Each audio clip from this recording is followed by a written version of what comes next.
The fulfillment of one desire might lead to one being forced to compromise countless other desires. Now, when sex just becomes this cheap thing that's no longer sacred, then yes, you might be able to fulfill your desires, but you are going to be robbing the children that are born as a result of fulfilling theirs. Just because a very, very small percentage of the population may suffer from gender dysphoria, in order to cater to their desires, now the majority of the population, who naturally and instinctively understand whether or not they're a boy or a girl, are put into these situations where they're confused, where they're pressured to choose a different gender. And even people with gender dysphoria, instead of helping them, they are encouraged to undergo treatment, which many of them later in life regret. Homosexual men disproportionately have more STDs.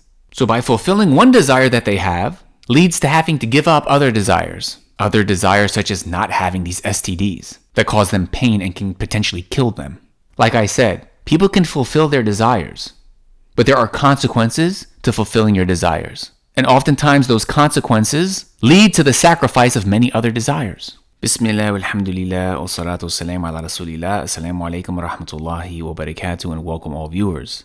Today I want to talk about the underlying philosophy and implications of these movements that we see being propagated today. So for example, the LGBT agenda is one that I frequently discuss on this channel because number one, it's my duty to do so as somebody who teaches about the truth, about Islam. But I also focus on it because it is being pushed so hard, and it is specifically having a huge effect on today's youth.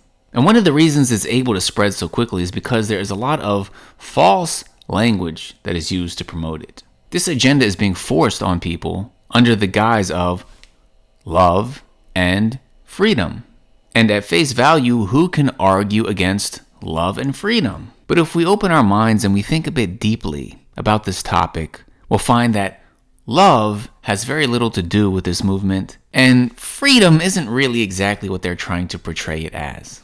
So to understand what's going on, you have to get to the very core of the underlying philosophy of these movements. These are, in fact, religious movements. Allah tells us in the Quran, "Have you seen him who takes his own lust, his own vain desires, as his God?" And they want everyone else to also worship this God of theirs. But rather than even start off arguing from a religious perspective, let's just think rationally. What are the consequences of living according to your desires? Should people not have to control their desires? Well, let's start with human conception, because what is society other than a bunch of human beings? Well, the way that this world has been designed is that a male and a female, a man and a woman, they come together. And when they have intercourse, this is how human beings are created. Now, interestingly enough, this world has also been designed in a way where men and women, they have desires where they want to have that intercourse. They might want to have that intercourse and not even have a baby. That's how strong those desires are. That's how much the human being might desire for that brief period of enjoyment when a man and woman come together in that way. However, another reality of human existence is that there are consequences to one's actions. When you act upon your desires, there are certain results and repercussions. The fulfillment of one desire might lead to one being forced to compromise countless other desires. So take a woman, for example. Let's say that she fulfills that desire of having intimacy with a man, and then she gets pregnant. She is now going to have to compromise so many things that she might want to do, so many desires that she might have for the sake of her child. What about the man who impregnated her? If he's going to be a good father, he's going to have to sacrifice fulfilling his desires. He's going to have to forfeit a lot of his freedoms to take care of his child and the mother of his child. And if they don't fulfill this vital role of parenthood, then this will contribute to the destruction of society. And as simple and obvious as this example might seem, it's actually not that obvious. Because when people promote these agendas of just, hey, love is love and you should have the freedom to do whatever you want, it completely undermines and ignores this reality. But unfortunately, a lot of people, they don't want to have these conversations and think deeply. Because the second you start questioning the God of their lustful desires, they get so triggered and emotional that they'll just demonize you and cancel you. But inshallah, if you are still watching this video, you're able to follow along, then hopefully you're from those who can actually see what's going on and perhaps help convey this message. help spread the reality about what these shallow slogans really entail. And what else does it entail? Well, we already mentioned how fulfilling one desire leads people to being forced to give up many other desires. And there are countless examples we can give. We already mentioned fulfilling the desire of intimacy between a man and a woman, which leads to childbirth and all of the desires that one has to give up in order to raise a child. But you can also take drugs, for example. Some people, they have that desire to just feel a certain high, but there's a consequence for fulfilling that desire. There are people who get high, they do drugs, and then the rest of their life falls apart. They have to compromise other desires, including not being addicted to drugs and everything that comes along with that. But there are also positive desires that one might have that also leads them to sacrifice other desires. Somebody might want to be a good student. They might want to be a good athlete. They might want to have a good career. Those might be positive desires that they have. Well, they're going to have to sacrifice a lot in order to achieve those goals. So the point is, we all have desires. But this idea that you can just fulfill all your desires and there's not going to be these real life consequences, it's make-believe. And this is why one's desires is a false god, because your desires cannot give you everything that you want. Your desires are not really in control of existence and reality. And the more you try to sacrifice on behalf of this false god, the further astray you're going to go. So take abortion, for example. People, they want to fulfill those desires without having to deal with the consequences. So in order to deal with that, there are people who just want to kill babies. Just kill them.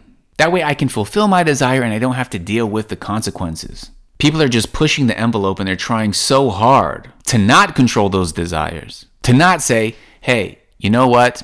I have those desires, but if I fulfill them, then somebody can get pregnant and I'm not really trying to raise a child with that person. So let me just control my desires and let me try to channel those desires toward a relationship where I do want to have a child, where that child will grow up in a healthy household so that society can flourish. Instead of approaching this topic that way, they want to manipulate reality to just cater to those initial shallow cravings and inclinations.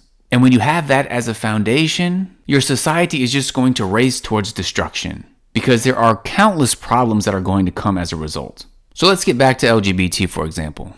Two things this deals with is gender and sex. So right off the bat, they're lying when they say it's about love. It's not about love. Sex and love are not the same thing. Gender and love are obviously not the same thing either. What it does have to do with, though, is one's cravings and desires. Now, when sex just becomes this cheap thing that's no longer sacred, that's no longer truly taken seriously between a husband and wife, then yes, you might be able to fulfill your desires, but you are going to be robbing the children that are born as a result of fulfilling theirs. A child naturally wants to grow up in a home with loving parents, with a loving mother and father, who sacrifice on their behalf. The mother naturally has certain instincts, certain qualities that a child yearns for, and the father does as well. But when you live in a society where people just run amok being promiscuous, all of these children are going to be robbed of that. Many of them are robbed of life in general because they're just aborted. Well, what about all of this gender fluidity stuff that's being pushed on children? Just because a very, very small percentage of the population may suffer from gender dysphoria, in order to cater to their desires, now the majority of the population, who naturally and instinctively understand whether or not they're a boy or a girl, are put into these situations where they're confused, where they're pressured to choose a different gender. And even people with gender dysphoria, instead of helping them, they are encouraged to undergo treatment, which many of them later in life regret. Like I said, people can fulfill their desires, but there are consequences to fulfilling your desires. And oftentimes those consequences lead to the sacrifice of many other desires. Now let's talk about homosexuality. Homosexual men disproportionately have more STDs. So by fulfilling one desire that they have, leads to having to give up other desires. Other desires such as not having these STDs that cause them pain and can potentially kill them. And all of these examples thus far have not even approached the topic from a perspective of the divine revelation that our Creator sent to us, the reality of this life, being held accountable in the hereafter, which is really far more important. However, I just wanted to give these examples because regardless of your beliefs about God and this life in the hereafter, these are rational, obvious proofs. And this highlights the fact that we're not having real conversations about these topics. People are just blurting out meaningless, superficial slogans that have no basis in reality. And rather than have real conversations, people want to demonize and silence anyone who questions their false god, the false god of their vain desires. Allah knows best. Thank you for watching. May Allah guide us all to the truth. JazakumAllahukhairan. Wassalamu alaikum wa rahmatullahi wa barakatuh.